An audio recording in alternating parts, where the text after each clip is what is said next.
धन्यवाद प्रभु को। सभी भक्तों को धन्यवाद कीर्तन में भाग लेने के लिए। अभी हम लोग मंगलाचरण करते हैं। ओम अज्ञानतिमिरान्धस्य ज्ञानाञ्जनशलाकया चक्षुरुन्मीलितं येन तस्मै श्रीगुरुवे नमः। श्रीचैतन्यमनोभीष्टं स्थापितं येन भूतले स्वयं रूपकदा मह्यं ददाति स्वपदान्तिकम्।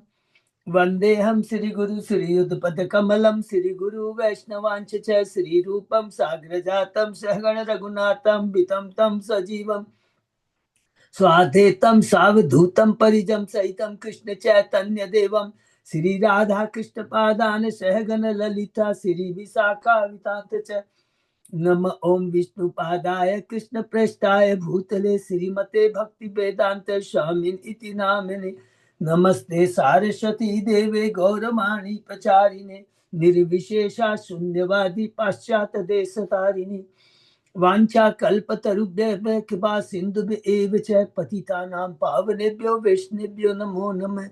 नमो महावदान्याय कृष्ण प्रेम पदाय ते कृष्णाय कृष्ण चैतन्य नामने गौरकिसे नमः।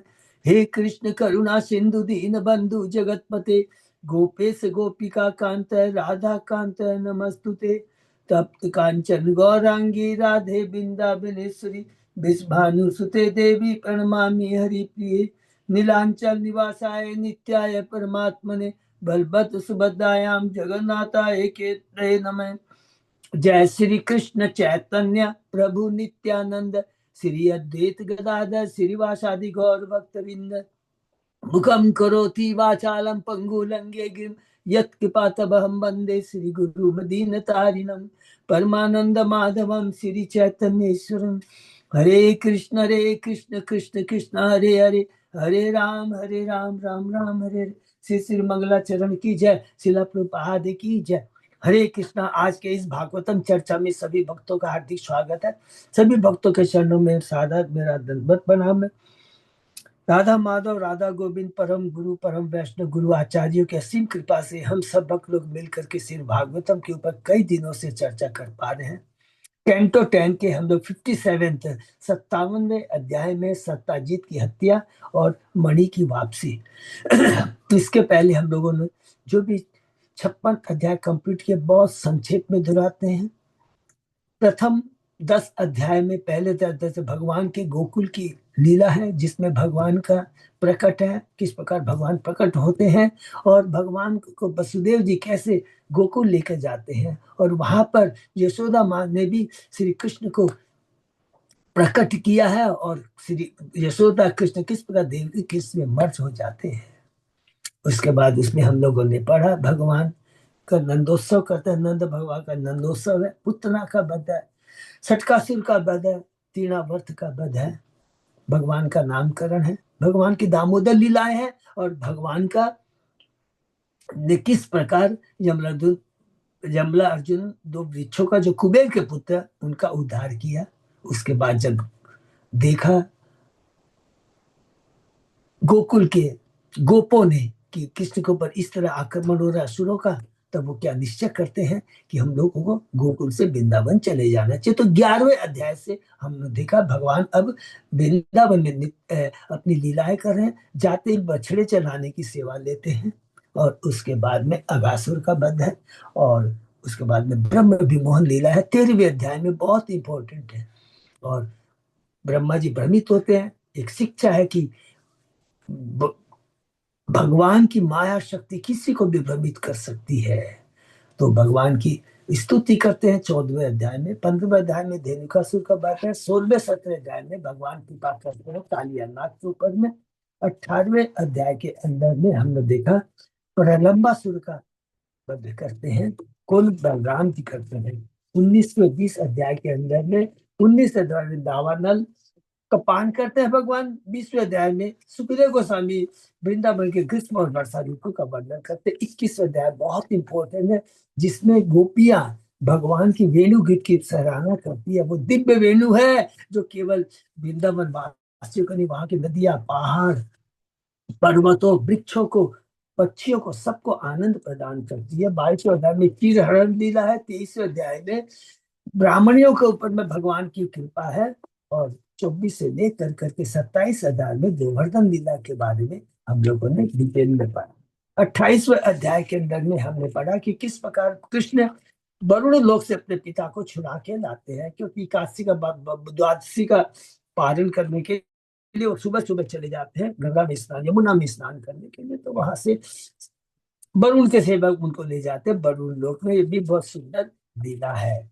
29 से लेकर 33 अध्याय में हमने पढ़ा भगवान गोपियों की, क्योंकि हम लोग बार बार रिपीट कर रहे हैं। ये 29 से लेकर के 33 अध्याय तक बहुत पूरा का पूरा भागवतम के 10वें कैंटो का हृदय है। वो मुखार बिंद 10 कैंटो, जिसके अंदर में ये स्थापित करते हैं भगवान कि गोपियों की भक्ति परम है, किस प्रकार उनकी दिव्य ध्वनि वेणु को सुनती है। जैसे ही भगवान श्री कृष्ण की दिव्य वेणु को सुनते, ये भौतिक नहीं है, दिव्य वेणु को सुनने से क्या होता है, सारी की सारी भौतिक इच्छाएं 1 सेकंड में खत्म हो जाती है। ये बहुत इंपॉर्टेंट है चीज समझना। गोपियां कुछ भी करती रहती है, भौतिक कार्य, अपने बच्चों को खिला रही है, अपने सास ससुर की सेवा कर रही है, पतियों की सेवा कर रही है, अपना श्रृंगार कर रही है, सब कुछ भूल जाती है। यह है भक्ति की शक्ति, है भगवान की कृपा की शक्ति। सब कुछ भूल जाती है, भगवान के पास आती है और भगवान से कहती है, अरे आप ही तो शाश्वत पति, आप कहते पतियों की रक्षा करो, ये करो, अरे ये तो हमारा धर्म है, परम धर्म तो आपकी सेवा करना, सर्व धर्मान परित्यज्य मामेकम शरणम व्रज। इतना सुंदर कहते हैं। और उसके बाद में 32 अध्याय में भगवान कहते हैं, हे गोपियों, तुम्हारी भक्ति परम है, तुम्हारी भक्ति के ऋण को, तुम्हारे समर्पण को मैं ब्रह्मा के काल तक में भी नहीं चुका सकता। वो और उसके बाद 35 अध्याय में उनके संग रास लीला करते हैं। वो भी रास लीला साधारण नहीं है न, करोड़ों गोपियां, 1 2 3 4 लाख नहीं, करोड़ों गोपियां, हर गोपियां सोचती है कृष्ण मेरे संग में नृत्य कर रहे हैं। और वो जो बहुत दिव्य लीला है, जिसके सुखदेव गोस्वामी जी कहते हैं, इसको भौतिक स्तर पर कभी नहीं सोचना चाहिए। 33 अध्याय में हमने पढ़ा। 34वें अध्याय के अंदर में फिर भगवान रक्षा करते हैं नंद बाबा की भूखे सांप से, और गोपियों की रक्षा करते हैं शंखचूड़। शंखचूड़ कौन है? कुबेर के एक नौकर है, जो कि गोपियों को भगा के ले जा रहा है, माने उनको अपहरण करके ले जाना चाह रहा था। भगवान उनकी रक्षा करते हैं। 35 अध्याय में भगवान जब वन विहार के लिए जाते हैं तो गोपियों ने किस प्रकार उसका गायन करके इसका वर्णन है 36वें अध्याय के अंदर में। अरिष्टासुर को मारकर श्याम कुल राधा कुल को प्रकट करते हैं भगवान। और वृंदावन की लास्ट जो लीला है 37 अध्याय में वध करते हैं केसी का, जो घोड़े के रूप में आता है, और भूमासुर का, जो कि ग्वाल बाले के रूप में आता है। और 38 अध्याय से लेकर हम स्टार्ट करते हैं, देखते हैं। अब मथुरा की लीला शुरू होने वाली है। भगवान कंस भेजता है अक्रूर को, कृष्ण को और बलराम को ले आने के लिए। 38 अध्याय में किस प्रकार अक्रूर प्रवेश करते हैं और किस प्रकार जमीन पे लौटने लगते हैं, वही अक्रूर जिसकी लीला भी हम सुन रहे हैं। तो ये एक एक चीज को बहुत ध्यान रखना है, लिखा गया है। 38वें 39 40 3 अध्याय को ध्यान में रखेंगे। 38 अध्याय में अक्रूर आता है, भक्ति है। जिस प्रकार कोई नहीं सोचता कि अरे कंस मुझे ले जा रहा है, कृष्ण बलराम क्या सोचेंगे, तो अपराध करो, नहीं, कृष्ण के दर्शन होंगे। जब कृष्ण के दर्शन है तो सारा भय सब कुछ मुक्त हो जाता है। ये अक्रूर में आता है भाव। और उसके बाद में देखा कि 39 में जब अक्रूर को लेके वापस लेके आने, तो गोपियां कहती है तुम्हारा नाम तो क्रूर नहीं अक्रूर होना चाहिए। और उसी चीज को ध्यान में लेकर जीव गोस्वामी कह रहे, जो भी हमने पढ़ा है, कह रहे अरे गोपियों का अभिशाप उनको लगा था, इसलिए उसकी मति मारी गई थी। ये सब लीला है, कभी भी प्लीज इसको, सब लीला है। जिसको भगवान के दर्शन हो गए 39 अध्याय में हमने देखा, भगवान के दर्शन हुए, चतुर्भुज रूप का भगवान ने दर्शन कराया। तो ऐसे थोड़ी करा देंगे भगवान बिना शुद्ध भक्त हुए। और 40 अध्याय में उसकी स्तुति है, क्रूर की जबरदस्त स्तुति है। जब तक भौतिक शरीर खत्म नहीं होता, भौतिक आसक्ति खत्म नहीं होती है, आपकी कृपा नहीं मिलती है, आपकी भक्ति से हम नहीं जुड़ सकते। 41 अध्याय से भगवान आ जाते हैं मथुरा में, अलग अलग लोगों पर कृपा करते हैं। 42 अध्याय में भगवान ने यज्ञ का धनुष तोड़ा। 43 में हाथी को मारा कुल्यापीठ को। 44 अध्याय में भगवान ने कंस का वध कर कर कर करके मथुरा वासी को उसके अत्याचार से मुक्त किया। 45 अध्याय के अंदर में अब भगवान अभी तक गुरु पाठशाला में नहीं गए थे, गुरुकुल में चले जाते हैं और सांदीप मुनि के द्वारा 64 दिनों के अंदर में 64 कलाएं सीखी। 46 और 47 अध्याय में भगवान भेज हमने पढ़ा कि किस प्रकार भगवान 46 अध्याय में कहते हैं, उद्धव तुम एक बार थोड़ा वृंदावन घूम के आओ, मैंने प्रॉमिस किया था आने की, लेकिन मैं अभी तक आ नहीं पाया, कुछ कार्य करने बाकी है, जाके मेरा संदेश दो। तो सबसे पहले जाते हैं नंद बाबा को और इस सब तत्व के बारे में बताते हैं। और फिर 47 अध्याय में दूसरे दिन दूसरे नंद बाबा से मिलने के बाद रेस्ट करते हैं। दूसरे दिन 47वें अध्याय में पढ़ा कैसे गोपियां देखती है, अरे नंद बाबा के घर के बाहर में कोई रथ खड़ा है। जब देखती है पहले सोचती है क्रूर आया है, वो क्रूर आदमी आया, लेकिन बाद में देखा कि वो तो उद्धव है। और उद्धव भगवान का संदेश देते हैं भगवान के बारे में। उद्धव भ्रमर गीत हमने जो सुना बहुत दिव्य है। और फिर उद्धव की भावना कहते हैं कि आपकी भक्ति परम है, और मुझे अगर घास बनने का मौका मिल जाए वृंदावन की घास जिस पर गोपी अपने चरण कमल रखेगी तो मेरा जीवन धन्य हो जाएगा। हरि बोल। फिर उसके बाद में भगवान यहाँ से मथुरा से जाने की तैयारी कर रहे हैं द्वारका। तो 48 अध्याय में देखिए एक एक जगह भगवान अद्भुत हिंट दे देते हैं। 48 अध्याय में जाने वाले हैं, जाने के पहले कुब्जा के घर जाते हैं, अक्रूर के पास घर जाते हैं, क्योंकि उन्होंने कमिटमेंट किया था। भगवान अपने भक्तों को जो कमिटमेंट करते हैं भूलते नहीं। पूरे भागवतम में आप कहीं भी चेक कर लीजिए, भक्तों का अपना वचन भूल जाते हैं, लेकिन भक्तों को दिया हुआ वचन है वो पूरा करते हैं। ये बहुत इंपॉर्टेंट चीज है। कहीं भी हम देख लेंगे भगवान इतने कृपालु होते हैं भक्तों के ऊपर में। और उसके बाद में उसके घर जाके अक्रूर में कहते हैं 49 अध्याय में 49 अध्याय में हमने पढ़ा कि किस पर वो कहते हैं तुम अब हस्तिनापुर चले जाओ और वहां पर जाकर कर करके देखो कि हमारी माता कुंती का क्या हाल है, पांडवों का क्या हाल है। युधिष्ठिर से मिलते हैं, उन्हें शिक्षा दे। अब 50वें अध्याय में हमने देखा कि किस प्रकार भगवान ने द्वारकापुरी की स्थापना करते हैं। क्यों करते हैं? क्योंकि भगवान को अब द्वारका समय हो गया है। भगवान की उम्र करीब करीब 27 साल होने वाली है। 11 साल तक तो थे गोकुल वृंदावन में, और 17 साल तक थे कहां पर में मथुरा में। तो 17 10 27 करीब करीब 27 साल की उम्र हो गई है। जरासंध आक्रमण करता है बदला लेने के लिए कि मेरी बेटियों को विधवा बना दिया है कृष्ण ने। बदला ले 17 बार आक्रमण करता है, लेकिन हर बार हार जाता है।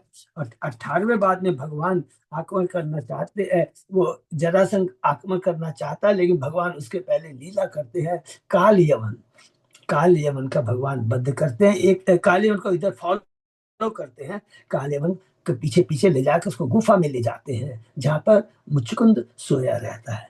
तो 51 अध्याय 51 अध्याय में हमने पढ़ा कि किस प्रकार भगवान ने मुचकुंद के माध्यम से काल यवन की हत्या करवाई, और किस प्रकार मुचकुंद जो भगवान का भक्त है।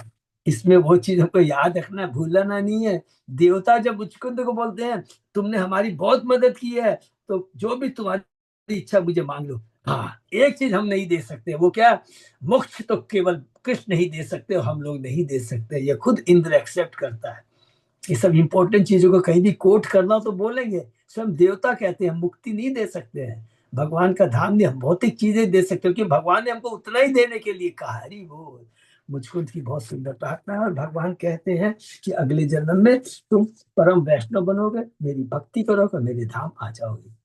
52वें अध्याय में हमने पढ़ा कि किस प्रकार भगवान रणछोड़ भगवान है,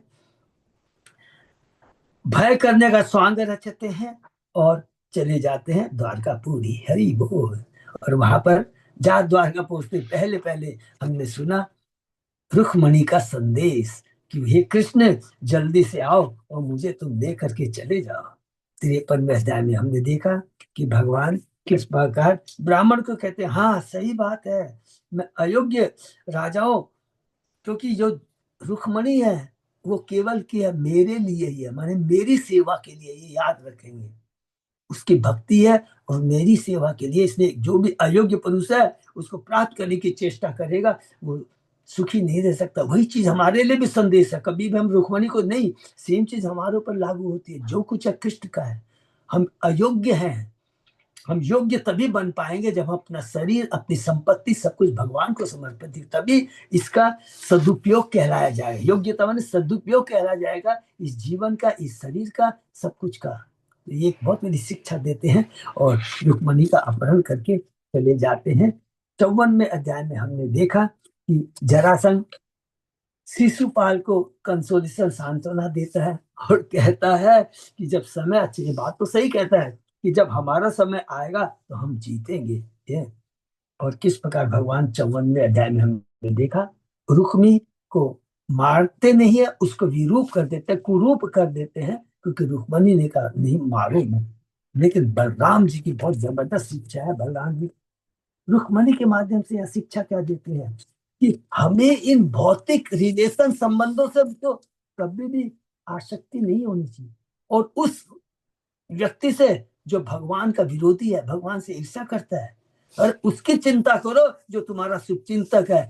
कृष्ण तुम्हारे शुभचिंतक है। और ये लिखा है कि जब बलराम ने उनको ये बात कहते हैं तो उसकी चेतना में परिवर्तन आ गया। तो तीसरी इंपॉर्टेंट शिक्षा है क्या है, अगर सही सदगुरु से भक्त के मुख से सुनेंगे तो 110% हमारी चेतना में परिवर्तन आएगा। नहीं तो भक्त के मुख से कितना भी सुन लीजिए, कोई भी चेतना में परिवर्तन नहीं आएगा। ये एक बहुत बड़ी शिक्षा है। और किस प्रकार भगवान बाद में द्वारका जाकर के वैदिक नियमों तरीके से रुक्मणी से ब्याह करते हैं। ये 54वां अध्याय। 55वां अध्याय में प्रद्युम्न की कथा थी। प्रद्युम्न कौन है? रुक्मणी का पुत्र है, और भगवान श्री कृष्ण का प्रथम पुत्र, ये समझ सकते हैं, प्रद्युम्न। और प्रद्युम्न किसके सेंस देवता है? सबको याद रखना, बुद्धि के। चित्त के कौन है? वासुदेव। अहंकार के कौन है? शंकरशन। बुद्धि के कौन है? प्रद्युम्न। और मन के कौन है? अनिरुद्ध। ये चार बहुत इंपॉर्टेंट है, याद रखेंगे। जो चतुर्व्यूह है ना, चतुर्व्यूह हमने पढ़ा है, क्योंकि ये देवता है। 56वें अध्याय के अंदर में हमने पढ़ा सम्यक स्यमंतक मणि के बारे में पढ़ा, और इसके माध्यम से हमने देखा कि किस प्रकार जो मति कभी मारी जाती है तो भगवान पर भी आरोप लगा देते हैं। तो भगवान की तो लीला है, ये याद रखे, सब लीला है भगवान की। उसके पुत्री से ब्याह कर रहे हैं, सत्यभामा से। सोचिए, भगवान जाम्बवंत की पुत्री से ब्याह कर रहे हैं। ये सब भगवान की लीला है, भगवान को कृपा करना है, भगवान की अंश है ये सब। पटरानी है, साधारण नहीं है ये महेश्वरी। तो ये आजाद रखना किस प्रकार भगवान सम्यक स्यमंतक मणि जो चुरा ली गई थी, उस प्रकार वापस लाते हैं, और उसी के माध्यम से वो जामवंत से युद्ध करते हैं, जामवंत की पुत्री से ब्याह करते हैं, और स्यमंतक मणि को वापस लाकर सत्ताजीत को देते हैं। तो सत्ताजीत अपनी गलती का रियलाइज करता है। इसलिए सत्ताजीत के बारे में याद रखना है, ऐसा नहीं, वो रियलाइज करते हैं, अपना गलती रियलाइज करता है कि किस मैं अपनी गलती का एहसास करूं। तो कहता है कि सम्यक स्यमंतक मणि भी वापस दे दूंगा, और अपनी पुत्री सत्यभामा को दे देते हैं। ये 56वें अध्याय में हमने पढ़ा। और अभी जो 57वां अध्याय चल रहा है, सत्ताजीत की हत्या और मणि की वापसी, इसमें सुखदेव गोस्वामी जी परीक्षित महाराज को कहते हैं कि यहाँ पर अब देखिए किस तरह का है कि अक्रूर और कृतवर्मा की मति चेंज हो जाती है। सतधनवा के थ्रू वो सत्ताजीत की हत्या करवाते हैं, और उसके बाद में भगवान श्री कृष्ण को जब पता लगता है तो वो सतधनवा की हत्या कर देते हैं। और इसके ऊपर में कल हमने पढ़ा था, जीव गोस्वामी और विश्वनाथ चक्रवर्ती की दोनों की बहुत सुंदर है। जीव गोस्वामी क्या क्या सारी शिक्षाएं देखो। जीव गोस्वामी क्या कहता है, वैष्णव के चरणों में अपराध किया था अक्रूर ने सॉरी, चलो गलती हो गई। अक्रूर ने गोपियों का जीत दुखाया था, इसलिए गोपियों ने अभी शाप दे दिया। ये सब खाली है। और कृतवर्मा ने कंस का साथ दिया था, अर्थात भक्तों का संग नहीं करना चाहिए, ये शिक्षा है। कृतवर्मा भगवान का शुद्ध भक्त है, अक्रूर भगवान का शुद्ध भक्त है, ब्रह्मा जी शुद्ध भक्त है, भरत महाराज जी शुद्ध भक्त है, इंद्र शुद्ध भक्त है, अच्छे भक्त है, माने अच्छे भक्त है, भगवान के भक्त। नहीं तो भगवान इतना ऊंचा पोस्ट थोड़ी उनको देते। लेकिन माया इतनी प्रबल है, भ्रमित कर देती है, यही बार बार शिक्षा देते हैं। तो कहते हैं उसने गोपियों को मन दुखाया था, इसलिए उसके चलते उसको ये उसकी बुद्धि नष्ट हो गई है। और कृतवर्मा ने कंस का अभक्तों का संग किया। तो ये हमको शिक्षा देती कि हमें कभी अभक्तों का संग नहीं करना चाहिए। और विश्वनाथ चक्रवर्ती क्लियर बोल देते हैं, अरे ये तो केवल ऊपरी दृष्टि से दिख रहा है, वास्तव में जब अक्रूर के बारे में सुना कि सतधनवा मारा गया है तो वो कहते हैं कि ये सब जो है उसका भाग जाना, इस तरह ना लीला है, सब भगवान की लीला है। अतः उनके ऐसे प्रतिद्वंदी विहार में उनका कुछ प्रच्छन्न मंतव्य था। प्रच्छन्न मंतव्य क्या था, हम लोग ने कल डिस्कस किया था कि अक्रूर ने और कृत वर्मा ने देखा कि अरे सत्राजित भगवान पर डाउट किया, उनका अपमान किया, इसलिए वो उन्होंने उसको मरवाया। किसके थ्रू? सत्यधन। तो अलग अलग चीजें हैं, लेकिन लीला और शिक्षा है कि हमको जानना यही चीज है कि माया, भगवान की माया बहुत प्रबल है। भगवान अद्भुत कर्मणा है, अपने भक्तों के माध्यम से अलग अलग सारे की लीला करते हैं। तो इसलिए भगवान के कार्य दिव्य होते हैं। जन्म कर्म च में दिव्यम एवं यो विदित। भगवान के जो कर्म होते हैं बड़े दिव्य। अगर ये श्लोक को ध्यान में रखेंगे, भक्तों का भक्तों की भक्ति कभी विनष्ट नहीं होती है, ये सब चीजों को ध्यान में रखेंगे तो तुरंत समझ में आए सब भगवान की लीला है। नहीं तो भरत महाराज जैसा भाव स्तर पे पहुंच गया और वो कभी भी हरिण के चक्कर में आ सकता है क्या? तो वह शिक्षा देते हैं भगवान कि देखो भक्तों का संग होना बहुत जरूरी है। आज के युग में आप जंगल में जाके सोचोगे मैं भक्ति कर लूं, नहीं कर सकते हो। ये सारी शिक्षा है। और अंत में हमने पढ़ा कि अक्रूर की अनुपस्थिति में द्वारका में अपशकुन सोच बोलते हैं अरे जहां भगवान है, जहां भगवान है वहां अपशकुन कैसे हो सकता है? अक्रूर के अनुपस्थिति में द्वारका के निवासी शारीरिक, मानसिक और दैविक कष्टों से पीड़ित रहने लगे। तो प्रभुपाद जी क्लियर कर दी है डाउट को। श्री भगवान की उपस्थिति में ऐसा होना असंभव था। हरि बोल। तो ये कभी हमको ये नहीं, तो भक्ति हमारी दृढ़ होगी ना, तुरंत समझ आएगी कृष्ण कन्हैया बड़ा नाटकबाज है, बहुत अद्भुत कर्मणा है। वो जो भी करते हैं लीला करते हैं, शिक्षा देने के माध्यम से करते हैं। तो उसके आगे अब अक्रूर अब चले गए हैं द्वारका को छोड़कर। लोगों की द्वारका के लोगों की मनोभावना क्या है उसके ऊपर हम आज आगे चर्चा करते हैं। ठीक है। ओम नमो भगवते वासुदेवाय। ओम नमो भगवते वासुदेवाय। ओम नमो भगवते वासुदेवाय। नारायण नमस्कृत्य नरं चैव नरोत्तमं देवी सरस्वती व्यासं ततो जयम् उदीरे। नष्टप्रायेषु भद्रेषु नित्यं भागवत सेवया भगवती उत्तम श्लोके भक्ति भवति नैष्ठिकी। कृष्णाय वासुदेवाय देवकी नंदनाय च नंद गोप कुमाराय गोविंदाय नमो नमः। आराधयो भगवान भजेश तनया ततदाम बिंदावनम रमया काचित् उपासना व्रजवधूवर्गेर्य कल्पिता। श्रीमद्भागवतं प्रमाणम् अमलं प्रेमापुमर्तो महान्। श्री चैतन्य महाप्रभो मतम् इदं तत् आदरो न पर। हरे कृष्ण कृष्ण कृष्ण हरे हरे, हरे राम राम राम हरे हरे। कैंटो 10 अध्याय 57 श्लोक नंबर प्रभु कितना है? 31 31। 31। अच्छा अच्छा, 30। थैंक यू सो मच प्रभु, बहुत बहुत धन्यवाद। इति अंगो उपदिशन्ति एके विस्मृत्य प्राक उदाहितम मुनि वास निवासे निवासे किम घटे तारिष्ट दर्शनम। कुछ लोगों ने प्रस्तावित तो किया कि ये विपत्ति अक्रूर की अनुपस्थिति के कारण है, किंतु वे भगवान की उन महिमाओं को भूल गए थे जिनका वर्णन प्राय स्वयं किया करते थे। देखिए माया कितनी प्रबल है। खुद वो भगवान का गुणगान करते हैं और वो कहते अरे अक्रूर चला गया इसलिए सारी विपत्तियां आ गई हैं, अक्रूर बहुत हमारे लिए शुभ था। तो इस तरह की ये माया किस तरह भ्रमित कर देती है। जिनका वर्णन प्राय स्वयं किया करते थे, निसंदेह उस स्थान में विपत्तियां कैसे आ सकती है जहां समस्त मुनियों के आवास रूप, समस्त मुनियों के आवास रूप भगवान स्वयं निवास करते हैं। हरि बोल।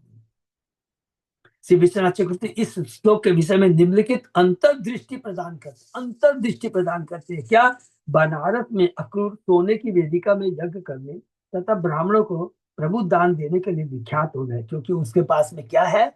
सबके बाद में समंकतक मणि है। किसने दिया था? सत्य धनवा ने उनको देकर गया था। जब द्वारका के नायकों ने इसके विषय में सुना तो कुछ ने गप मारी कि कृष्ण ने अकुर को अपना प्रतिद्वंदी समझकर उसे निष्कासित कर दिया है।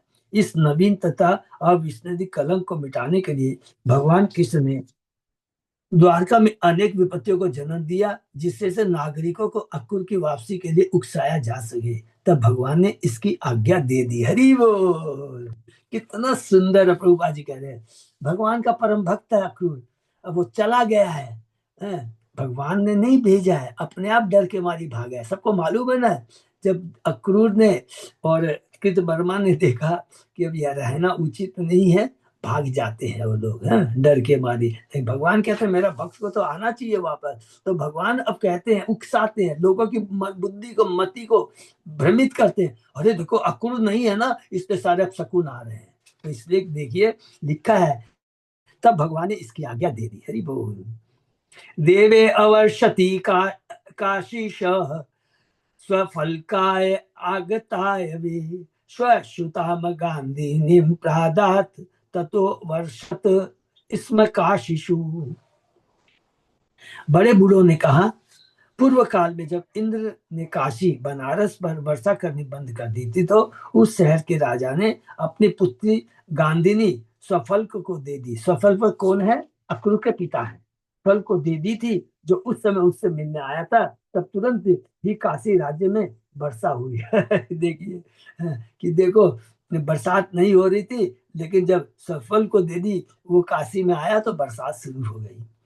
सब सफल अक्रूर का पिता था, और नागरिक ने सोचा कि पुत्र भी पिता की ही भांति शक्ति संपन्न होगा। श्री विश्वनाथ चक्रवर्ती ठाकुर इंगित करते हैं कि अक्रूर का संबंध काशी के राजा से था, जो कि उसका नाना था। अतः विपत्ति के समय अक्रूर उस शहर को गए। तो ये सारी चीजें, विपत्ति अक्रूर चला गया बनारस, लिखा है बनारस चले गया, जहाँ उसके नाना रहते हैं। और उनके पिता ने उस वहां के राजा की लड़की से उस अपना इसके पिता का ब्याह हुआ था, सफल का। तत्सुत तत्प्रभावी अशो अक्रूरो यत्र यत्र देवो अभिवर्षति तत्र नोपतापान मारिका। जहां भी इंद्र के ही समान से उसका बेटा अक्रूर ठहरता है, वही वह पर्याप्त वर्षा करेगा। निसंदेह वह स्थान समस्त कष्टों तथा असामयिक मृत्यु से रहित हो जाएगा। तो द्वारका में जरूर आना चाहिए। अगर वो द्वारका में आएगा तो जिस प्रकार उसके पिता प्रभावशाली थे, जहां रहते थे, देखिए बरसात हो गई, बनारस में थे, उसी तरह उनका पुत्र अक्रूर अगर यहाँ आ जाएगा तो ये जो तीन ताप है, आदि देवी, आदि भौतिक, आध्यात्मिक, सब दूर हो जाएंगे। इति वृद्धवच्च श्रुत्वा नेता व्रदीय कारणम इति मत्वा समानाय प्राह अकुरम जनार्दन। वृद्ध जनों से ये सब सुनकर भगवान जनार्दन ने यह जानते हुए कि अब शकुनों का एकमात्र का अक्रूर की उपस्थिति नहीं थी, उन्हें द्वारका वापस बुलवाया और उनसे बोले, हरि बोल। अक्रूर को द्वारका बुलाया। यह सब भगवान की लीला है, भगवान ने करा है। क्योंकि भगवान कृष्ण परम नियंता है, इसलिए यह स्पष्ट था कि उन्हीं की इच्छा से द्वारका में कुछ उत्पात प्रकट हुए थे। ऊपर से ये उत्पात अक्रूर की अनुपस्थिति से उत्पन्न प्रतीत हो रहे थे। यह भगवान की लीला है, और मंगलप्रद स्यमंतक मणि की अनुपस्थिति से भी। किंतु हमें इसमें रखना होगा कि द्वारका भगवान कृष्ण का नित्य धाम है। ये देवी आनंद की नगरी है, क्योंकि यहाँ भगवान निवास करते हैं। फिर भी इस जगत के राजकुमार के रूप में अपनी लीलाएं करने के लिए कृष्ण ने जो आवश्यकता उसे किया, और अक्रूर को वापस बुलवा भेजा। हरि बोल। ये भगवान ने किया। इसके ऊपर एक चीज याद आ गया।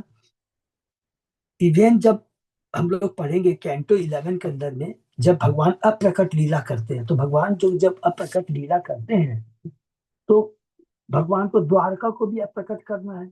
और भगवान की लीला के लिए कौन कौन लोग आए थे, पहले अध्याय में हमने पढ़ा। पहले अध्याय के अंदर में भगवान अपने सारे अवतारों को लेके आते हैं, सब देवताओं को भी बोलते हैं तुम लोग भी चलो साथ में आओ। तो अब भगवान जब अप्रकट लीला करना चाहते हैं, तो द्वारका के अंदर में भी देवता भी है, क्योंकि वो लोग भी तो लीला करने आए। तो भगवान कहते द्वारका इतने दिव्य है, इतने दिव्य है, यहाँ पर जो भी यहाँ से जाएगा वो सीधा गोलोक धाम जाएगा। तो भगवान ने कहा देवता तो गोलोक धाम में भी जाने के योग्य नहीं हुए, इसलिए भगवान ने एक नाटक किया, लीला की थी। मूसन लीला हम लोग पढ़ेंगे, मूसन लीला की जो भी देवता के भाग वाले थे, देवलोक स्वर्ग लोक से आए थे, उनको भगवान मूसल लीला के माध्यम से द्वारका से बाहर लेकर के आकर करके उनका विनाश करवाते हैं। और जो ऑलरेडी द्वारका में थे वो सीधा गोलोक धाम जाते हैं भगवान के। तो ये सब चीज भगवान की सब जगह लीला है, याद रखेंगे आप, बहुत इंपॉर्टेंट है भगवान की लीला। तो द्वारका इतनी वो है, दिव्य है, तो जहां स्वयं भगवान है, जहां भगवान के स्वयं पार्षद है, वहां पर ये तीन ताप कैसे आ सकते हैं? पूजयित्वा अभिभाष्यो एनं कथयित्वा प्रिया कथा विज्ञाताखिल चित्तज्ञ श्यमान उवाच ननु दानपते न्यस्त त्वयि आसते सतधन्वना सम्यंत को मणि श्रीमान विदित पूर्वमेव न पूर्वमेव न। भगवान कृष्ण ने अक्रूर का स्वागत सत्कार किया, उनका गोपनीय तौर पर अभिवादन किया, गोपनीय तौर पर अभिवादन किया, क्योंकि बोले ओपनली करूँगा तो गड़बड़ हो जाएगा। गोपनीय वे में उसका सत्कार किया, अभिवादन किया और उनसे मधुर शब्द कहे। तब हर बात जानने वाले होने के कारण भगवान, जो कि अक्रूर के हृदय से भली भांति अवगत है, हंसे और उनको संबोधित किया, हे दानपति, अवश्य ही यह वह ऐश्वर्यशाली श्यमंतक मुनि सद्धन्वा तुम्हारे संचत में छोड़ गया था और अब भी तुम्हारे पास निसंदेह हम इसे लगातार जानते रहे हैं। मुझे मालूम है वो छूट। और दानवीर का है तो सबको याद है ना, दानवीर क्यों वर्ड यूज है, बहुत सुंदर लीला है, क्योंकि उसके बाद श्यमंतक मणि थी जो हर रोज सोना देती थी और बनारस में खूब दान पुण्य कर रहा था, तो बोलते तू दानपति है। अक्रूर के साथ भगवान कृष्ण का जो बर्ताव है इससे पुष्टि होती है कि वे सचमुच भगवान के महान भक्त हैं। तो ये भगवान उसके माध्यम से ये लीला करवाते हैं। सत्ताजितो अनपत्तित्वात् गृहणीयु दुहितु सुता दायम निर्याप पिंडान विमुच्य ऋणम च शोषिताम शेषिताम। चूंकि सत्ताजीत के कोई पुत्र नहीं है, अतः उसकी पुत्री के पुत्र उसके उत्तराधिकारी होंगे, उन्हें तर्पण तथा पिंडदान करना चाहिए, अपने नाना का चुकता करना चाहिए और से धन अपने लिए रखना चाहिए। श्रीधर स्वामी ने उत्तराधिकारी के संबंधित निम्नलिखित स्मृति संदेश उद्धृत किया है। पत्नी दुहित देव पितृ भ्रातस तथा तत्सुता गोत्रजा बंधु शिष्या सब्रह्मचारिणा। पहली उत्तराधिकारी पत्नी है, फिर उसके मरने पर पुत्रियां, तब माता पिता और फिर भाई और तब भाई के पुत्र, तब मरने वालों के गोत्र वाले पारिवारिक जन और अंत में ब्रह्मचारी सहित शिक्षगण। हरि बोल। इसी पर लॉ भी बना हुआ है, हमारा जो लॉ है पूरा कॉन्स्टिट्यूशन है, सारा चीज यहाँ पर देखिए भागवतम में लिखा हुआ है। श्री विश्वनाथ चक्रवर्ती ठाकुर यह कहते हैं कि चूंकि सत्ताजीत के कोई पुत्र न था और उसकी पत्नियां उसी के साथ मार डाली गई थी, और चूंकि उसकी पुत्री सत्यभामा को श्यमंतक मणि में कोई रुचि न थी, यद्यपि वह वैद्य उत्तराधिकारी थी, इसलिए यह उसके पुत्रों की उचित संपत्ति थी। किसके माने कह सकते प्रद्युम्न अधिकारी है, क्योंकि सॉरी प्रद्युम्न तो रुक्मणी का, सत्यभामा का सांबा है, हाँ, जो नहीं सांबा भी नहीं है, नाम देखेंगे आएगा। श्रील प्रभुपाद ने भगवान कृष्ण में व्याख्या की है। इस कथन के द्वारा भगवान कृष्ण ने संकेत किया कि सत्यभामा पहले से गर्भवती है और उसका पुत्र ही इस मणि का असली दावेदार होगा और वही इस मणि को अक्रूर से लेगा, यदि उन्होंने इसे छिपाने का प्रयत्न किया। भगवान ने क्लियर कर यहाँ पर बता दिया है। तथा अपि दुर्धर्तु अन्ये त्वयि आस्ताम सुब्रते मणि किंतु माम अग्रज सम्यक न प्रत्येति मणिं प्रति दर्शयस्व महाभागो बंधु नाम शांति माव अव्यु छिन्ना मखाते अद्य वर्तते रुक्म वेदय। तो भी हे निष्पाप, हे विश्वास पात्र अक्रूर, यह मणि तुम्हारे संजत में रहना चाहिए, क्योंकि अन्य कोई इसे सुरक्षित नहीं रख सकता। हरि बोल। भगवान ने क्लियर कह दिया, इतना अक्रूर पर विश्वास है, भक्त है, उसकी एक्चुअल में कोई आसक्ति नहीं है। ये तो सब भगवान ने लीला से करवाया था। बस एक बार ये मणि दिखला दो, क्योंकि मैंने इसके विषय में अपने अग्रज से माने बलराम को जो कुछ कहा है वे उस पर पूरी तरह विश्वास नहीं करते। इस तरह हे परम भाग्यशाली, तुम मेरे संबंधियों को शांत कर सकोगे। हर व्यक्ति जानता है कि मणि तुम्हारे पास है, क्योंकि तुम इस समय लगातार सोने की बनी वेदिकाओं में यज्ञ संपन्न कर रहे हो। सबको समझ में आ गया, तुम बड़े बड़े यज्ञ कर रहे हो, वेदिकाएं कर रहे हो, सोना कहाँ से आ रहा तेरे पास में? क्योंकि ये समय तक मणि तुम्हें दे रही है। यद्यपि शास्त्रीय विधि से इस मणि पर सत्यभामा के पुत्रों का अधिकार था, तो भी कृष्ण उसे अक्रूर के संरक्षण में रहने देने का निश्चय किया, क्योंकि वे मणि की संपत्ति निरंतर धार्मिक यज्ञ कर रहे थे। हरि बोल। निसंदेह सोने की वेदिकाओं पर यज्ञ करने की अक्रूर की क्षमता मणि की शक्ति का सूचक है। ये चीज हम लोगों ने भी चर्चा की है, इस सोना उसके पास कहां से आ रहा था। और भगवान एक एक शिक्षा है। भगवान धन संपत्ति अपने भक्त उसी को देते हैं जो माने सही संपत्ति जिसको बोलते हैं, क्योंकि भगवान जब वो संपत्ति लक्ष्मी के संग में आते हैं, जब लक्ष्मी आती है तो उसके संग में विष्णु भी आते हैं, तो वो जो संपत्ति होती है वो बहुत ही। लेकिन जिस लक्ष्मी के संग में उल्लू आता है, उल्लू के ऊपर लक्ष्मी आती है, वो बड़ी खतरनाक होती है। तो यहाँ पर भगवान कहते हैं कि अक्रूर के ऊपर सही देना चाहिए, क्योंकि उसका वो सदुपयोग करेगा। एवं सामधि आलब्ध स्वफल्क तनयो मणि आदाय वास साक्षान ददो सूर्य सम प्रभम। इस तरह भगवान कृष्ण के समन्वयात्मक शब्दों से लज्जित होकर स्वफल के पुत्र अक्रूर उस मणि को वहां से निकाल कर ले आया जहां उसने अपने बस्तों में छिपा रखा था, और उसे भगवान को दे दिया। यह चमकीला मणि सूर्य की तरह चमक रहा था। इस अध्याय में हम यह देख सकते हैं कि किस तरह मूल्यवान मणि ने इतना उत्पात, हिंसा तथा कष्ट उत्पन्न किया। प्लीज इसको नोट कर देंगे, कितनी बड़ी शिक्षा भगवान देना चाहते हैं इस लीला के माध्यम से, कि ये सोना संपत्ति किस प्रकार मति को खत्म कर सकती है, हमारी चेतना को कलुषित कर सकती है। और हम में पूरे समाज में आज जो उत्पात हो रहा है, मर्डर हो रहा है, चोर से, ये किसके लिए हो रहा है? पैसे के लिए हो रहा है। हर आदमी की चेतना कलुषित हो चुकी है, और वो कहीं भी आज भी हम देख लेंगे। और सच पूछा जाए, जिसके पास बहुत धन है लेकिन भगवान की भक्ति नहीं है, भगवान से जुड़ा नहीं है, भगवान की सेवा में नहीं लग रहा है, तो उसी सब ईमानदारी से जाके पूछे, वो बता देगा कि वो कितना दुखी है।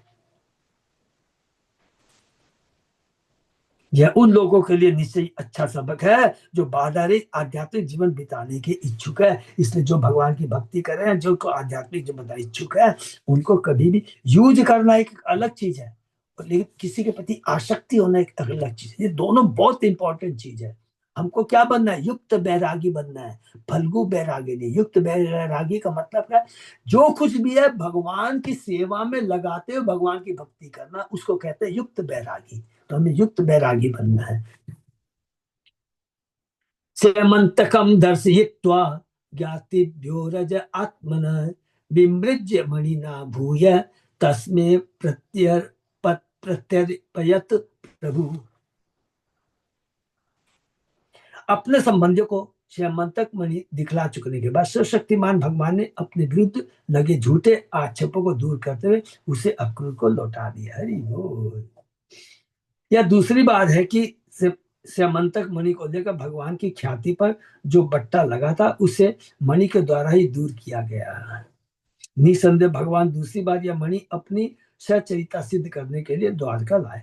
घटनाओं की यह विषय विस्मयजनक श्रृंखला प्रदर्शित करती है कि जब भगवान इस धरा पर अवतरित होते हैं तो उनके समकक्षों में उनकी आलोचना करने की प्रवृत्ति पाई जाती है। सारा भौतिक संसार छिद्रान्वेषण की प्रवृत्ति से दूषित है, और इस अध्याय में भगवान इसी वांछनीय उनके स्वभाव को प्रदर्शित करते हैं जो भगवान की भक्ति से जुड़े हुए नहीं है, जिनको भगवान के बारे में मालूम नहीं है, जो नास्तिक प्रवृत्ति के विचार के जो लोग हैं, वे हमेशा भगवान से ईर्ष्या करते हैं, भगवान पर झूठा आक्षेप लगाते हैं। एक यहाँ पर भगवान स्थापित करने की चेष्टा की। नंबर 2 हमने डिस्कस कर चुके हैं कि अगर कोई भी संपत्ति, कोई यहाँ तो सोने की बात कर रहे, कोई भी चीज है इंक्लूडिंग हमारा शरीर, यदि भगवान की सेवा में नहीं लगता है वो दुखदायी होता है और जन्म मृत्यु के चक्र से हमेशा हमें घुमाता रहेगा। इतना सुंदर, और मनुष्य योनि तो बहुत दुर्लभ है, ये मनुष्य शरीर बहुत दुर्लभ है, इसका हमें सदुपयोग करना चाहिए। ये बहुत बड़ी शिक्षा है, ये बहुत अच्छा अध्याय के माध्यम से, इस लीला के माध्यम से हमें शिक्षा मिलती है। यत्तु एतत् भगवत ईश्वरस्य विष्णु वीर्याढयं वृजिन् हरं सुमंगलम च आख्यानं पठिनोति अनुस्मरेत वा दुष्कीर्तिं दुरीतम अपोये जाति शांति। यह आख्यान जो भगवान विष्णु के पराक्रम के पराक्रमों के वर्णों से युक्त है। देखिए, यह आख्यान जो भगवान विष्णु के पराक्रम के वर्णों से युक्त है, पाप उन फलों को दूर करता है और समस्त मंगल प्रदान करता है। जो कोई भी इसे पढ़ता, सुनता, स्मरण करता है, वह अपनी अपकृति तथा पापों को भगा देगा और शांति प्राप्त करेगा, भगवान की सेवा में नियुक्त कर पाएगा अपने को। इस प्रकार में भागवत के 10वें इसका अंतर्गत सत्राजीत की हत्या और मणि की वापसी शीर्षक 97वें अध्याय का श्री भक्ति वेदांत स्वामी प्रभुपाद के विंद सेवकों द्वारा लिखित तात्पर्य। हरि बोल। ये बात सुंदर हुआ। और अभी तक भगवान की कितनी रानियां हैं? सबसे पहले रुक्मणी, उसके बाद में जामवती और उसके बाद में सत्यभामा, और अभी 5 और आने वाली है 8 पट रानियां है ना। तो हम लोग नेक्स्ट अध्याय में प्रवेश करते हैं, अध्याय 58, श्री कृष्ण का 5 राजकुमारियों से विवाह। हरि बोल। तो इसको हम लोग चर्चा करें। इस अध्याय में बताया गया कि भगवान कृष्ण ने किस तरह कालिंदी इत्यादि 5 कुमारियों से विवाह किया और फिर पांडवों से मिलने इंद्रप्रस्थ गए। जब 5 पांडव अपना अज्ञातवास पूरा कर चुके तो भगवान कृष्ण सात्विकी इत्यादि यदुओं के साथ उन्हें देखने इंद्रप्रस्थ गए। पांडवों ने भगवान का सत्कार किया और बड़ी आनंद से उनका आलिंगन किया। पांडव की नवविवाहिता पत्नी द्रौपदी लज्जा से कृष्ण के पास आई और उसने उन्हें नमस्कार किया। तब पांडवों ने सात्विकी तथा भगवान के अन्य संगियों को आसन प्रदान किया और समुचित रीति से स्वागत सत्कार किया। भगवान कृष्ण महारानी कुंती से भेंट करने गए। उन्होंने उन्हें प्रणाम किया। उसके बाद दोनों ने एक दूसरे से अपने अपने कुटुंबियों के बारे में पूछताछ की। कुंती देवी ने अपने तथा अपने पुत्र के ऊपर दुर्योधन द्वारा ढाई जाने विविध विपत्तियों को बतलाया और कहा कि कृष्ण ही उनके एकमात्र रक्षक। हरि बोल। उन्होंने कहा, आप सारे ब्रह्मांड के शुभचिंतक हैं और यद्यपि आप मेरा और पराया के मोह से मुक्त है तो भी आप उन लोगों के हृदय में वास करते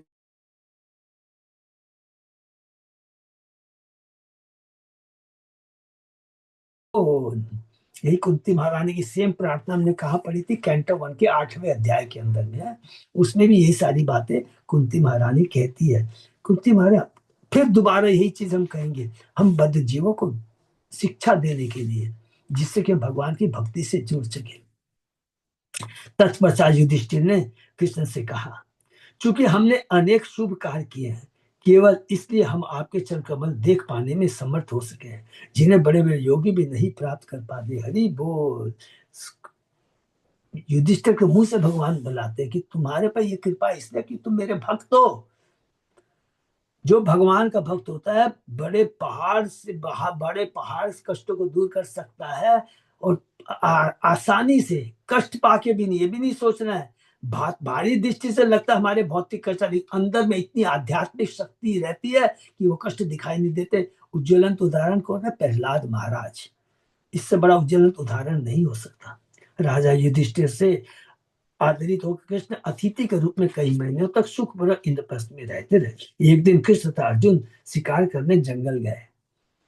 अब देखिए यहाँ पर भगवान का यहाँ हस्तिनापुर आने का, इंद्रप्रस्थ आने का उद्देश्य क्या है? अब देखिए, यमुना नदी में स्नान करते हुए उन्होंने एक सुंदर युवती देखी। कृष्ण के कहने पर अर्जुन उसके पास गए और उससे पूछा कि वह कौन है। उस सुंदरी ने उत्तर दिया, मैं सूर्य पुत्री कालिंदी हूँ। मैं भगवान विष्णु को पति के रूप में पाने की इच्छा से कठोर तपस्या कर रही हूँ। मैं किसी अन्य को पति रूप में स्वीकार नहीं करूंगी और जब तक वे मुझसे विवाह नहीं करते मैं यमुना में अपने पिता द्वारा बनाए घर में रहूंगी।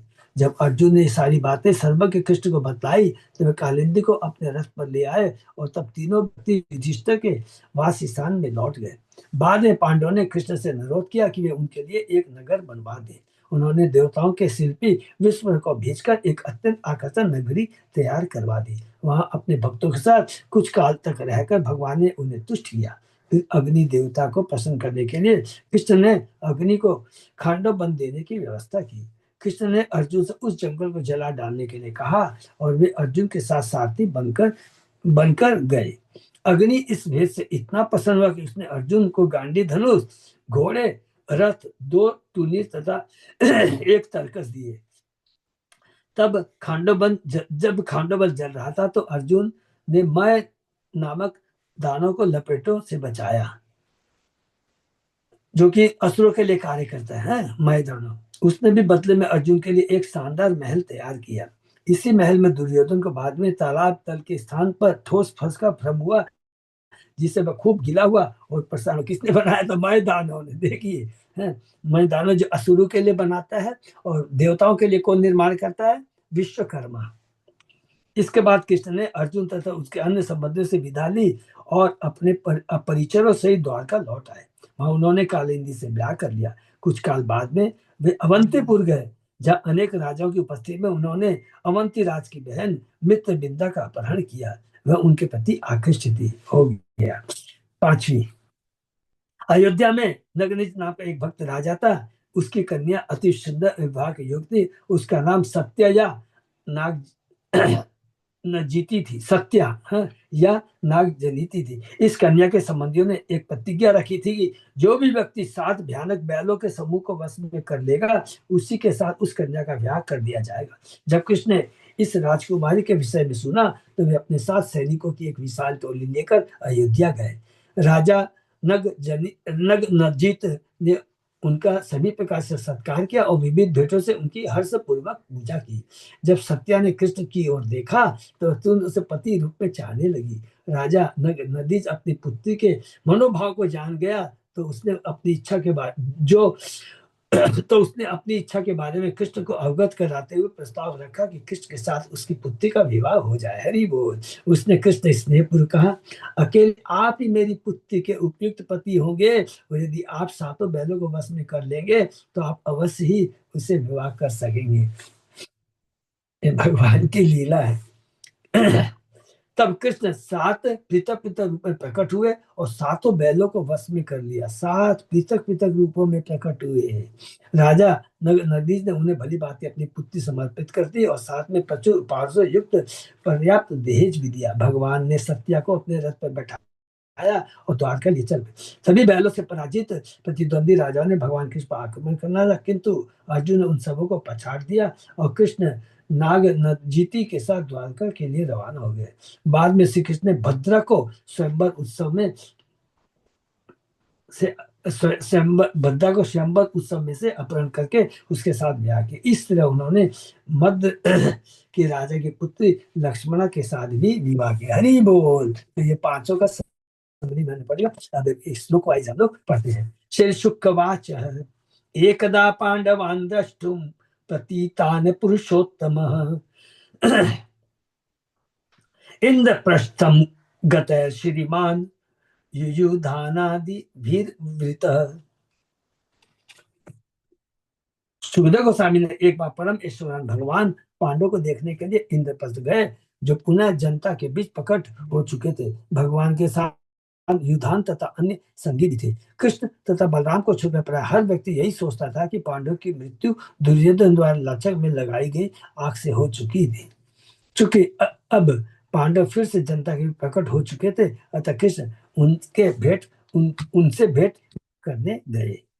दृष्ट्वा तमागतं पार्थ मुकुंदम अखिलेश्वरम उतस्तु युगपत वीरा प्राण मुख्यामि आगतम।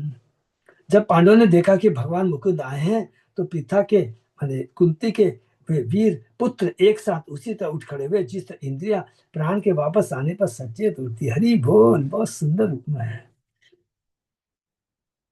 सारी इंद्रियां पूरी एक्टिव हो जाती है, सब उनमें दिव्य शक्ति आ जाती है, दिव्य प्राण आ जाते हैं। यहाँ पर प्रयुक्त उपमा अत्यंत कवित्वमय है। हरि बोल। जब कोई व्यक्ति बेहोश होता है तो इंद्रिया कार्य नहीं करती, किंतु जब शरीर में चेतना लौट आती है तो सारी इंद्रियों में तत्क्षण प्राण दौड़ जाता है और वे कार्य करने लगती है। उसी प्रकार अपने स्वामी कृष्ण का स्वागत करने के लिए सचेतों का सारे पांडव तुरंत खड़े हुए। तो यदि हम भगवान के प्रति आसक्ति, भगवान की भक्ति है, तो हमारी भी यही भावना रहेगी। हमारी कोई भी भौतिक चीज में जितना भी अच्छा से अच्छा हमको प्रलोभन दिया जाए, उसमें आसक्ति नहीं आएगी। लेकिन जहां कृष्ण की सेवा करने के लिए बोलेगा, तो सारी इंद्रियां तुरंत तैयार हो जाएगी भगवान की सेवा करने के लिए। हरि बोल। परिष्वज अच्युतम वीरा अंग संग हते सनः सानुराग स्मितम वक्त्रम वीक्षितस्य मुदम ययु। इन वीरों ने भगवान अच्युत का आलिंगन किया, माने इन वीरों माने इन 5 पांडवों ने भगवान अच्युत का आलिंगन किया, और उनके शरीर के स्पर्श से उन सबों के पाप दूर हो गए। उनके स्नेहिल हंसी से युक्त मुखमंडल को देखकर वे सब हर्ष से अभिभूत हो गए। श्री जीव गोस्वामी बताते हैं कि चूंकि पांडव कभी भी पापी नहीं थे, अतः इन सब कृष्ण के वियोग से उत्पन्न पीड़ा का द्योतक है। अब वही दुख भगवान के आने से दूर हो गया। देख कितना सुंदर होते हैं आचार्य। नहीं तो हम लोग यदि ये तात्पर्य प्रभुपाद जी नहीं दे तो बोले अरे पांडवों ने भी कोई पाप किए थे क्या, वो भी पापी थे क्या। तो ये जो उनका कृष्ण विरह था, कृष्ण के प्रति विरह था, वही दुख पाप, उसी दुख को यहाँ कह रहे पाप। माने पाप दूर हो गए, नष्ट हो, माने उनका विरह कष्ट, विरह का जो कष्ट था वो दूर हो गया। हरि बोल। युधिष्ठिरस्य भीमस्य कृत्वा पादाभिवन्दनं फाल्गुनं परिरभ्य अथ यम यत् यमाभ्यां च अभिवन्दितः। युधिष्ठिर तथा भीम के चरणों पर सादर नमस्कार करने तथा अर्जुन तथा प्रकार आलिंगन करने, उन्होंने नकुल सहदेव जुड़वा भाइयों का नमस्कार स्वीकार किया। क्योंकि युधिष्ठिर और भीम माने भौतिक दृष्टि से यहाँ दिखा रहे हैं कृष्ण से बड़े हैं, इसलिए उनको करके और माने उनके चरणों को छुआ उन्होंने, और बाकियों को अर्जुन तो उनके बराबर के गले लगाया, और छोटे हैं नकुल सहदेव, उनका आशीर्वाद दिया, उनका नमस्कार एक्सेप्ट किया। बाहर से कृष्ण बाहर से देखिए एक एक चीज प्रभुपाद जी है, बाहर से कृष्ण पांडव के ममेरे भाई थे, और उनका संबंध ममेरे फूफो और भाइयों जैसा था। चूंकि युधिष्ठिर तथा भीम कृष्ण से बड़े थे, अतः भगवान ने उनके चरणों पर नमन किया, किंतु अपने समक्ष अपने बराबर के अर्जुन का आलिंगन किया, और छोटे भाई नकुल सहदेव का नमस्कार स्वीकार किया। कभी कभी अनुभवहीन भक्तगण सोचते हैं कि कृष्ण भावनान्वित में बड़े भाई के सामने झुकना या उनका सम्मान करना पाप है, किंतु कृष्ण के उदाहरण से हम इस निष्कर्ष पर पहुंच सकते हैं कृष्ण भावनान्वित में ज्येष्ठ भ्राता का आदर करना पाप में नहीं है। यहाँ पर फिर से भगवान प्रभुपाद जी तात्पर्य से बता दे रहे हैं कि हम सोचे हम बहुत बड़े भक्त हो गए, नहीं कृष्ण को छोड़ के, गुरु को छोड़ के, आचार्य छोड़कर नहीं किसी का सम्मान नहीं करेंगे, पाँव नहीं चलेगा। हमें अपने वर्णाश्रम में रहकर हमेशा अपने धर्म को जरूर निभाना है, उसको दिखाते हुए भक्ति करनी है। जब भगवान खुद कर सकते हैं, भगवान के देखिए नित्य चेतन महाप्रभु ने गया गया उन्होंने भी श्राद्ध किया। यहाँ कृष्ण भगवान देखिए युधिष्ठिर का भीम का पांव छू रहे हैं, तो ये हमेशा हमको याद रखना है इस चीज को। परमासन आशिनम कृष्ण कृष्णम अनिंदिता न वोरा विजिता किंचित स्नेह अभ्य वंदत। पांडव की नवविवाहिता पत्नी जो कि दोष रही थी, धीरे धीरे तथा कुछ कुछ लजाते हुए भगवान किसके पास आई, जो उस समय उच्च आसन पर बैठे थे, और उन्हें नमस्कार किया। द्रौपदी, श्रीमती द्रौपदी कृष्ण के प्रति इतनी अनुरक्त थी कि उनका नाम ही कृष्णा था, जो कृष्ण नाम का स्त्रीलिंग रूप है। इसी तरह अर्जुन भी कृष्ण के प्रति अनुराग के कारण कृष्ण कहलाते थे। उसी तरह आधुनिक कृष्ण भावना आंदोलन के भक्तगण प्राय कृष्ण कहलाते। हरि बोल। अतः ऐसा प्रतीत होता है कि कृष्ण के भक्तों को उनके नाम से पुकारने की प्रथा बहुत पुरानी है। हरि बोल। अतएव सात्यकी पार्थो पूजित च अभिवंदित निषनाद आसने आसने अन्य च पूजिता पर्युपासत। सात्विकी ने भी पांडव से पूजा तथा स्वागत प्राप्त करके सम्मानजनक आसन स्वीकार किया। भगवान के अन्य संगी भी उचित सम्मान पाकर विविध स्थानों पर बैठ गए।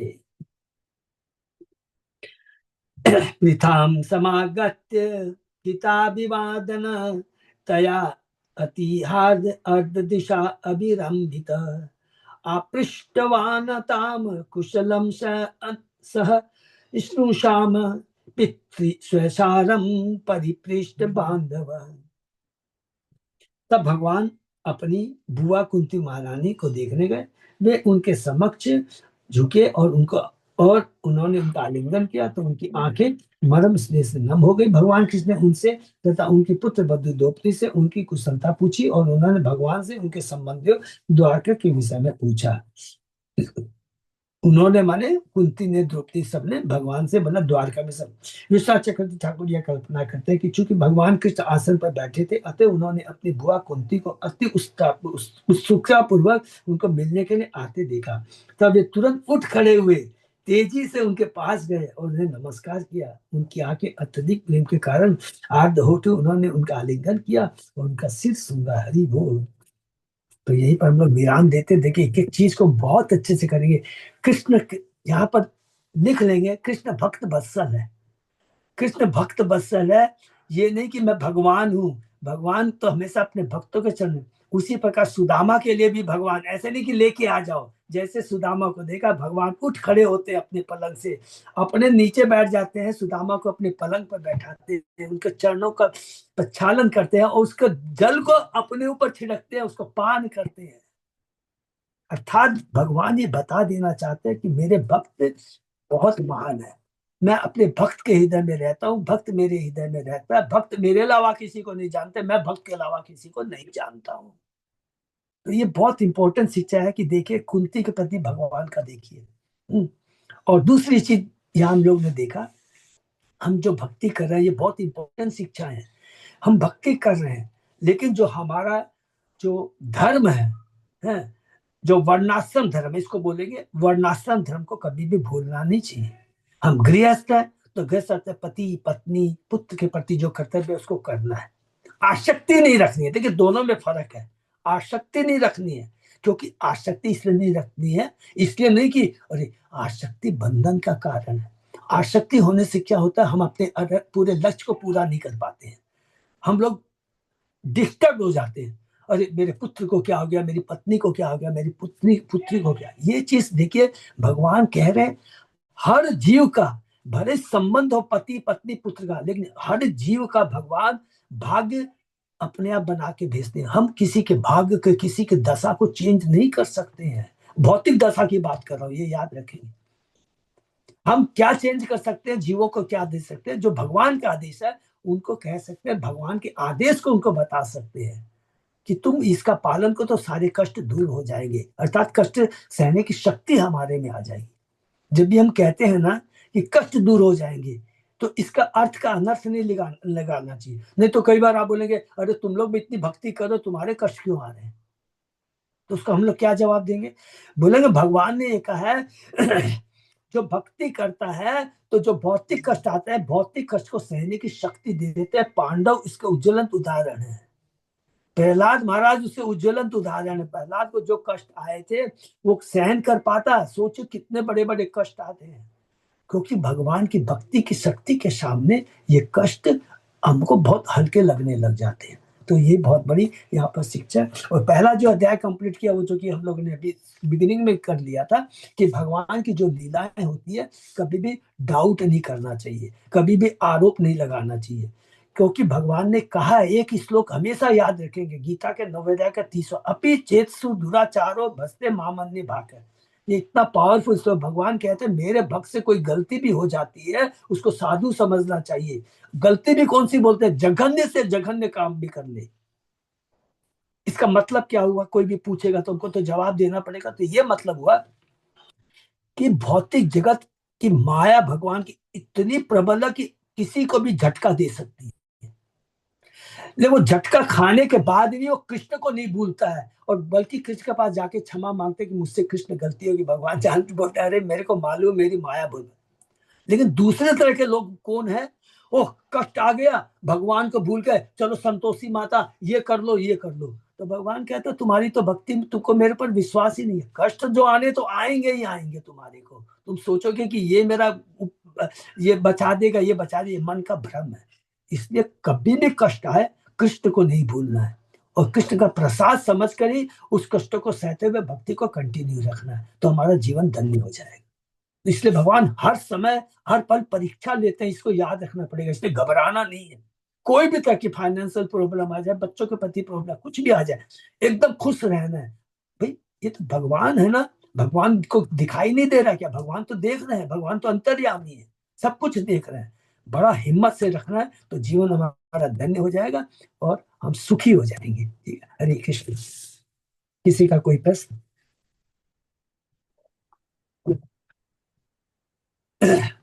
बहुत बहुत धन्यवाद। बड़ा अच्छा लग रहा है कैंटो 10 में 100% कृष्ण भगवान की लीलाओं को हम लोग समझ कर रहे हैं। वृंदावन की लीला कंप्लीट किया, मथुरा की लीला किया। अब 95 ईयर्स तक भगवान द्वारका में रहेंगे, इसको भूलना नहीं है। 95 ईयर्स तक अलग अलग लीलाएं सुनेंगे भक्तों के से।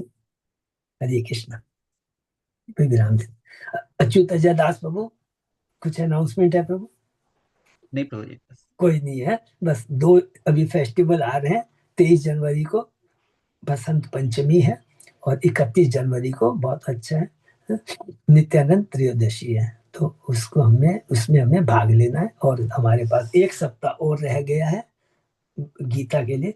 बहुत अच्छा लग रहा है, इस बार भी भक्तों ने बहुत अच्छा किया है। और हमारी श्री संगीता देवी दासी माता जी ने 648 गीता स्पॉन्सर, बहुत। और पूरा का पूरा हमारे सुंदर गोविंद दास प्रभु ने मेरे को लिख के दिया है मैसेज में, धन्यवाद प्रभु आपको। क्योंकि सब लोग अभी नहीं कर रहे उसको। माया और गंगा सागर में बहुत दरकार होती है। और इसके अलावा जितने भी भक्तों को दरकार है ना, प्लीज, मैं एक चीज इम्पोर्टेंट बोलना भूल गया, प्लीज मेरे को मैसेज कर देंगे कि हमको इतनी दरकार है, क्योंकि आप भी तो लोकल कर रहे हो ना।